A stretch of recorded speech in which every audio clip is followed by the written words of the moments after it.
qəbula dəfələrlə düşmüş olan həmin o sualın izahına baxırıq. Fayl və yaxud da qovluqların adlandırılması zamanı hansı simvollardan istifadə etmək olmaz?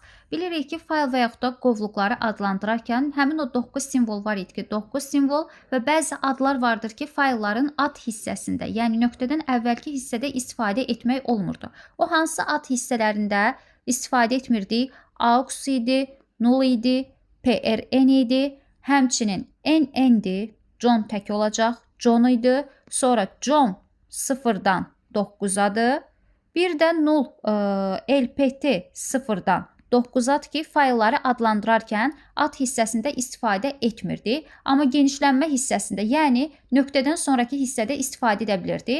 Bir də bizim məşhur 9 dənə simvolumuz var idi ki, faylları adlandırarkən ad hissəsində istifadə edə bilmirdik. Hansı simvollar idi? Gəlin buna bir şəkli olaraq göstərəcəm ki, elə daha yadınızda qalsın. Deməli, gəlirik bir dənə özümüzdən obyekt yaratmağa. Deməli, qoşa nöqtədən istifadə etmirdik. Qoşa nöqtəni bu formada qoyacam. Sonra slash işarələrindən istifadə etmirdik. Daha sonra ulduz işarəsindən istifadə etmirdik.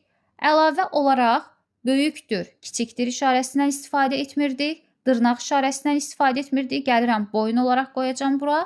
Əlavə olaraq da düz slash və sual işarəsindən istifadə etmirdik. Çox qəribə bir fiqur yaratmış oldum. Bu formada həmin bu 9 simvoldur ki, fayl və simvolları adlandırarkən nə ad, nə də genişlənmə hissəsində istifadə etmirdik. Elə bu suala baxsaq, qeyd edir ki, faylın doğru adını qeyd edin. Burada fikir verirəm, qoşa nöqtə gördüm, çıxdım. Daha sonra dedim ki, AUX-dur, PRN-dir, adda istifadə edə bilmərəm, amma genişlənmədə istifadə edə bilərəm. Sualda istifadə etmərik. Burada qayalar sözünə baxaq.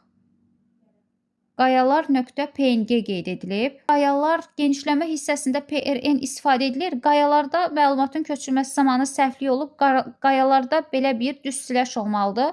Bunun da variantlardan çıxırıq. Cavab A variantı uyğun gəlmiş olacaq.